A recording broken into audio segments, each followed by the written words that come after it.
When you see the words 15 secret cooking tricks our grandparents used in the Great Depression, it is easy to imagine a world where every ingredient mattered and every meal carried a story. These were not ordinary kitchen hacks. They were survival skills shaped by empty pantries, long lines, and the determination to keep families fed with dignity and hope. Today, we will step back into those vintage kitchens and uncover the clever methods that turned almost nothing into something warm, nourishing, and unforgettable. Stay with me, because each trick reveals how resourcefulness, patience, and creativity helped an entire generation rise above hardship, and understanding these secrets will completely change the way you look at your own kitchen. The poor man's meal. During the Great Depression, families often faced empty cupboards and scarce meat. Our grandparents relied on ingenuity to stretch every ingredient and ensure no one went hungry. One of their most practical creations was the dish known as the poor man's meal. It was not a fancy recipe, but it was effective, economical, and deeply nourishing. This dish centered around potatoes, a cheap and readily available staple. Potatoes were peeled and thinly sliced before being fried in a pan with a small amount of oil until soft and evenly golden. If meat was available, a few slices of inexpensive sausage or hot dogs were added. The ingredients were seasoned simply with salt and pepper, and if fortunate, a light sprinkling of cheese was added to enrich the flavor. Every bite was a balance of starch, protein, and comfort. The genius of this meal was its simplicity. It required minimal resources but provided maximum nourishment. Families were able to serve a full plate to each member without straining the budget, demonstrating how necessity shaped both taste and technique. In kitchens across America, this dish became a symbol of resilience, proving that even in times of scarcity, creativity could transform humble ingredients into sustenance that satisfied both body and spirit. Today, it is easy to forget how challenging food preparation once was. Meat can be purchased without concern, and meals are often made without thought. The poor man's meal reminds us of an era when every slice of potato, every pinch of seasoning, and every bit of cheese mattered. It is not just a dish, it is a testament to resourcefulness, care, and the quiet determination of grandmothers who kept their families nourished against all odds. Cornbread and milk. In the southern United States during the Great Depression, families often faced shortages of wheat flour and fresh ingredients. Our grandparents adapted by using cornmeal, a cheap and readily available alternative, to create meals that were both filling and comforting. One of the simplest yet most cherished combinations was cornbread and milk. Grandma would bake cornbread until golden brown, then allow it to cool completely. Instead of discarding stale or hardened slices, she would crumble the cornbread into a bowl and pour cold milk over it until the crumbs absorbed enough liquid to swell and become soft. Some households added a small amount of sugar or a drizzle of honey to enhance the sweetness, creating a texture that was simultaneously fluffy and lightly moist.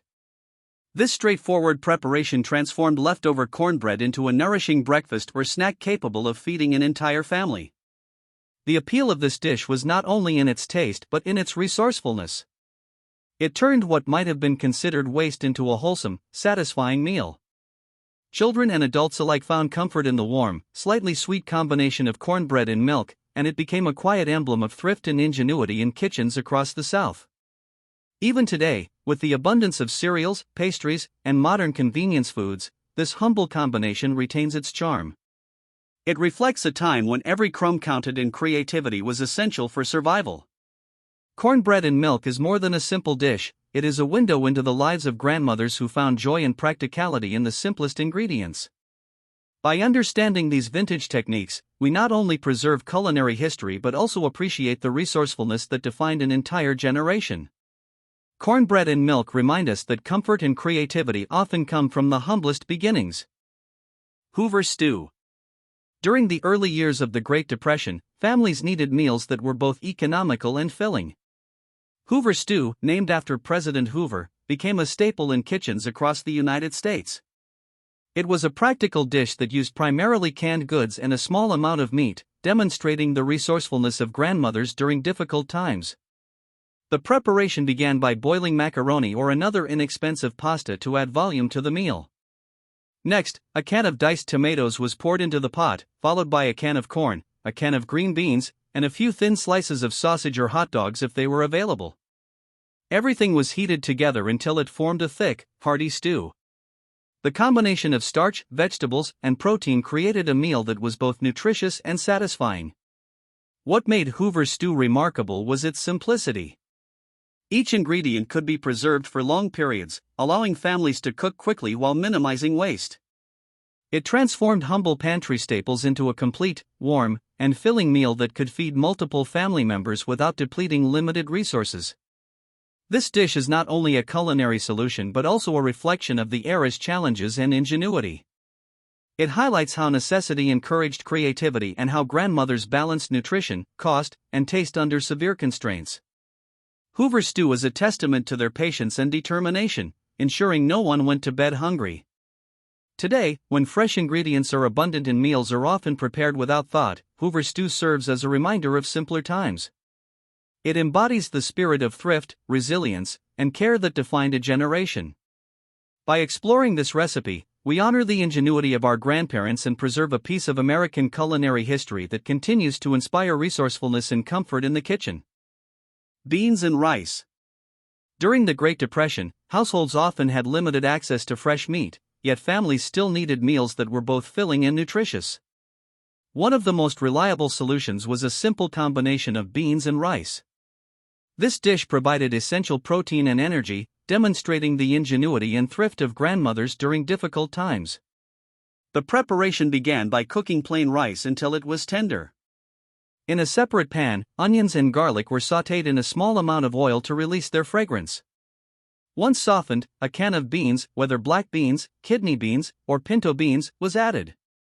The mixture was gently heated, and a few simple seasonings, such as salt, pepper, cumin, or chili powder, were incorporated to enhance the flavor. Once the beans and rice were combined, the dish became a hearty, piping hot meal capable of satisfying the hunger of the entire family. What made this combination remarkable was its efficiency and adaptability. No part of the ingredients was wasted, and the dish could be modified based on what was available in the pantry. Beans were inexpensive and easy to preserve, while rice provided a cheap, filling starch. Together, they created a complete protein, proving that nutrition could be achieved without expensive or fresh ingredients. Beyond practicality, beans and rice represented comfort and stability in an uncertain era. Children and adults alike found warmth and sustenance in this humble meal, which became a symbol of resourcefulness and resilience.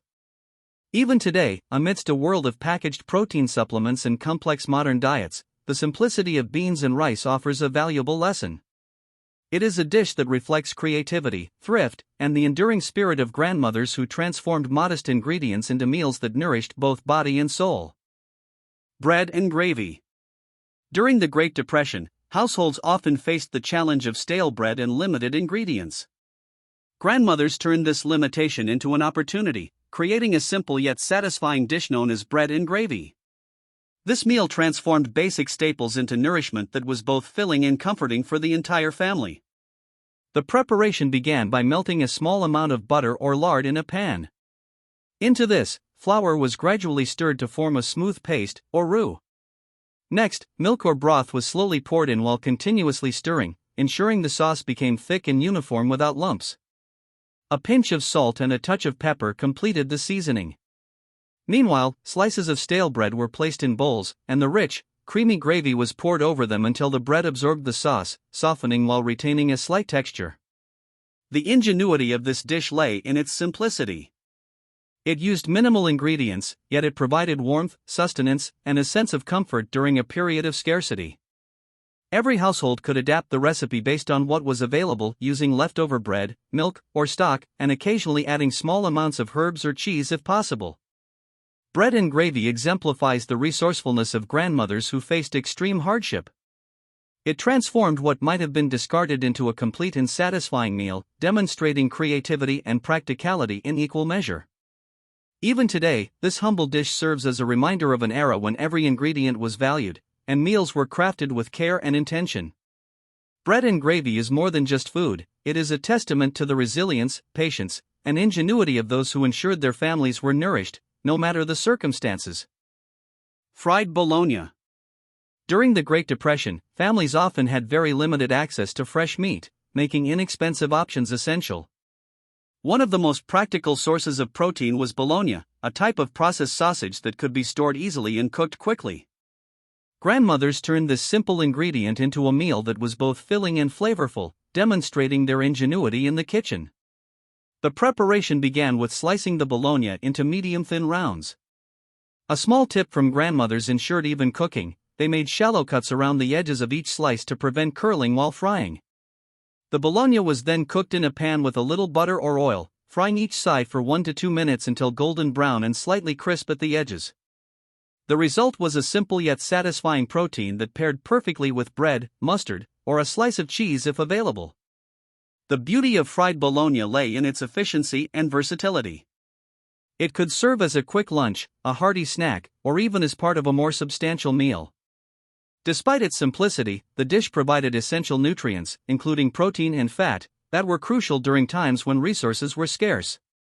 Beyond practicality, fried bologna reflected the careful planning and creativity of grandmothers who had to make every ingredient count. It was a humble dish, yet it carried a sense of comfort and routine, giving families a dependable source of nourishment during uncertain times. Even in the present day, when protein is abundant and meals are easily prepared, fried bologna reminds us of an era when survival depended on creativity, careful preparation, and appreciation for the simplest ingredients. This dish is not only a meal but also a lesson in thrift, resourcefulness, and the enduring spirit of those who fed their families with care and ingenuity. Depression biscuits. During the Great Depression, ingredients like butter were expensive and often scarce, yet grandmothers still created comforting baked goods that nourished families.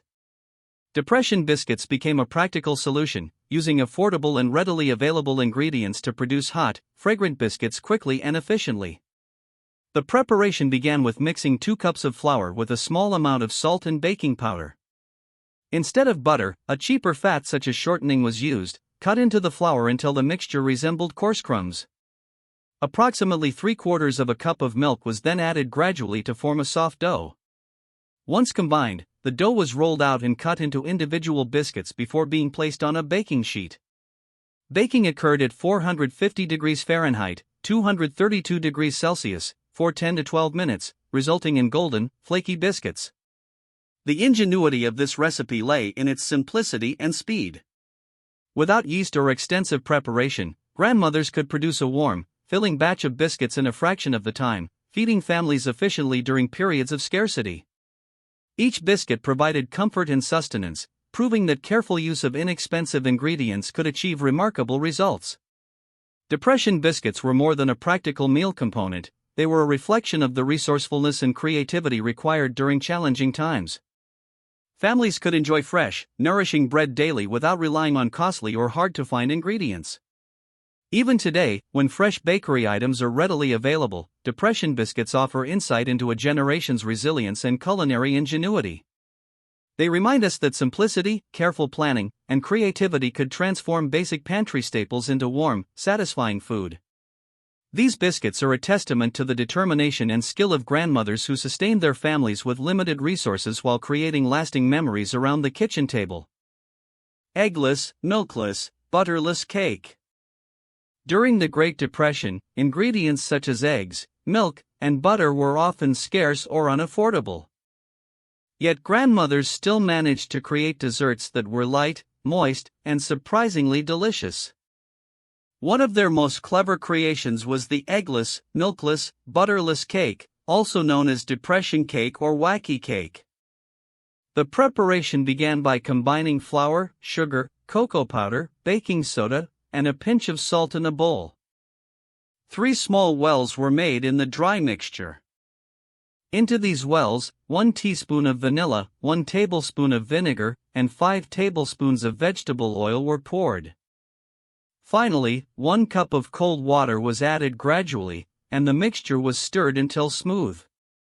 The chemical reaction between the vinegar and baking soda caused the batter to rise without eggs, creating a light and fluffy texture. The cake was then baked at 350 degrees Fahrenheit, 177 degrees Celsius, for 30 to 35 minutes. This cake demonstrated extraordinary resourcefulness.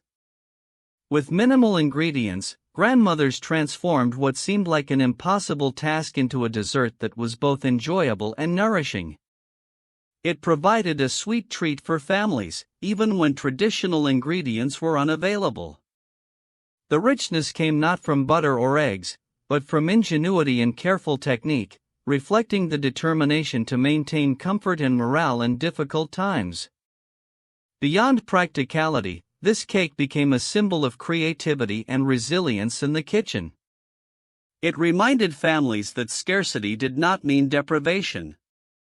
Even a simple cake could bring warmth, happiness, and a sense of normalcy during the hardships of the 1930s. Today, this recipe continues to inspire modern bakers to appreciate the resourcefulness of the past. The eggless, milkless, butterless cake is more than a dessert, it is a lesson in innovation, thrift, and the enduring spirit of grandmothers who turned limited ingredients into memorable meals. Meatloaf with oatmeal. During the Great Depression, ground beef was expensive and often scarce, yet families needed meals that provided both protein and sustenance. Grandmothers developed a practical solution by using rolled oats as a primary filler for meatloaf. This technique stretched the meat supply while keeping the dish moist, flavorful, and satisfying for the entire family. The preparation began by combining 1 pound of ground beef with eggs, chopped onions, and 1 cup of rolled oats. Half a cup of milk was added to maintain moisture, and a small amount of ketchup enhanced the flavor. The mixture was thoroughly blended until uniform, then shaped into a loaf. Extra ketchup was often spread on top to create a slightly sweet, caramelized crust during baking. The meatloaf was baked at 350 degrees Fahrenheit, 177 degrees Celsius, for approximately 1 hour until fully cooked and firm. After resting for a few minutes, the loaf was sliced and served, providing a hearty and filling meal. The ingenuity of this dish lay in its simplicity and efficiency. Oatmeal, an affordable and readily available ingredient, acted as both filler and moisture retainer, transforming a small amount of meat into a dish that could satisfy a large family.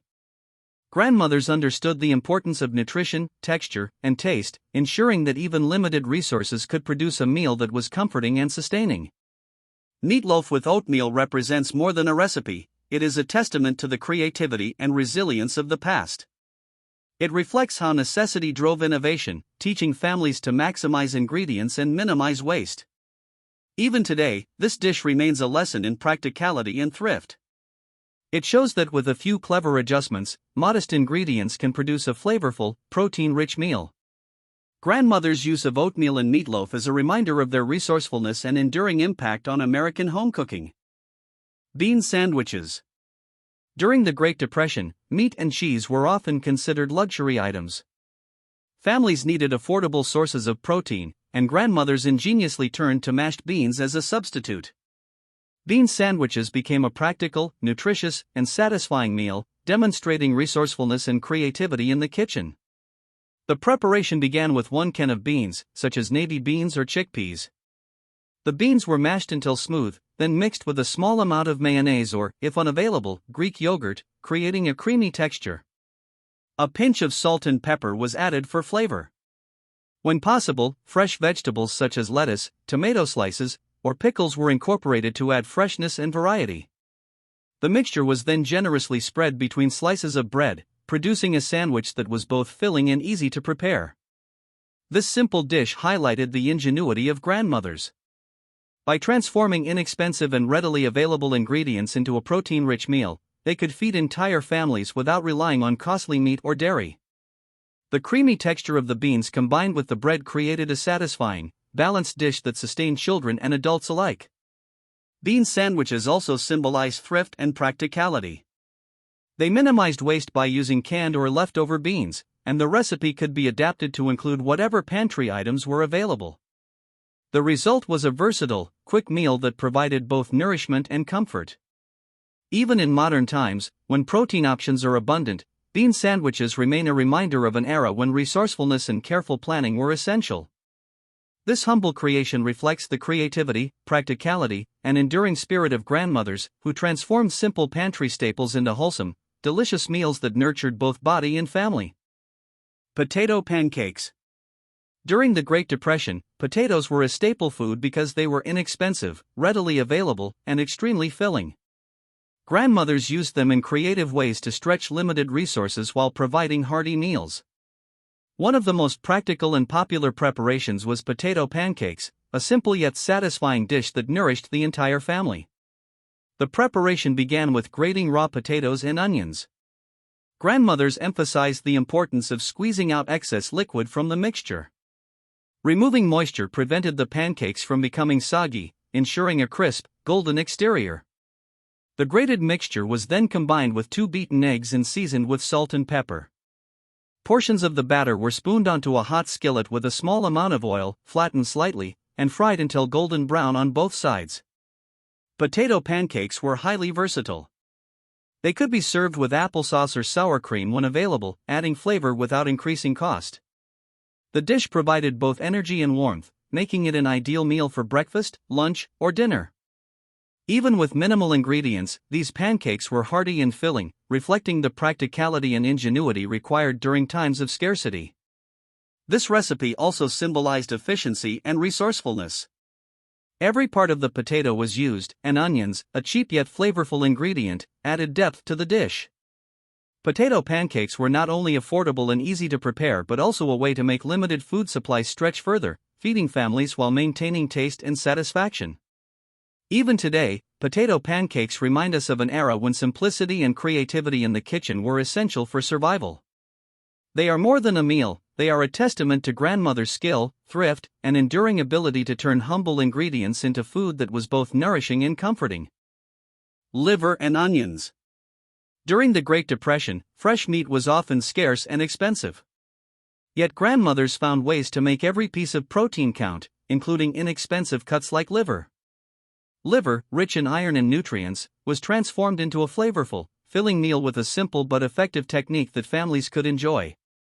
The preparation began with slicing the liver into uniform pieces. Grandmothers lightly dusted each slice with seasoned flour, helping to create a delicate crust when cooked.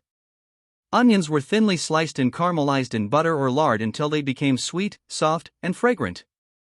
The liver was then fried alongside the onions for approximately 3 minutes per side, just enough to cook it through while keeping it tender. The combination of caramelized onions and golden brown liver created a balanced flavor that masked the sometimes strong taste of the organ meat. This dish was both economical and practical. Liver provided a dense source of nutrition at minimal cost, and when paired with onions, the flavor became appealing even to picky eaters. Grandmothers often served it with bread, potatoes, or rice, creating a complete, affordable meal for the family. The ingenuity of this recipe lay not only in its taste but also in its efficiency. No part of the ingredient was wasted, and the method required only basic pantry staples. Liver and onions exemplified the resourcefulness and creativity necessary to feed a family during times of hardship. Even today, this humble dish reminds us of the skill and determination of grandmothers during the 1930s. It is a testament to their ability to turn inexpensive, overlooked ingredients into meals that were both nutritious and comforting. Liver and onions stand as a historical symbol of thrift, care, and culinary ingenuity. These 15 secret cooking tricks reveal more than recipes, they uncover the creativity, resourcefulness, and love that sustained families during one of the hardest times in American history. From Depression biscuits to liver and onions, every dish tells a story of ingenuity, thrift, and resilience in the kitchen. By exploring these meals, we not only honor the legacy of our grandmothers but also learn valuable lessons in making the most of what we have, appreciating simple ingredients, and creating warmth through food. These recipes remind us that even in scarcity, comfort, flavor, and family connection can thrive. If these culinary secrets inspired you, make sure to like the video, subscribe to America's Lost Recipes, and turn on notifications so you never miss another journey into America's forgotten flavors. Stay curious, try these recipes at home, and keep the spirit of vintage kitchens alive. Which of these Depression-era meals would you like to try first? Share your thoughts in the comments, and let us continue celebrating the ingenuity of our ancestors together.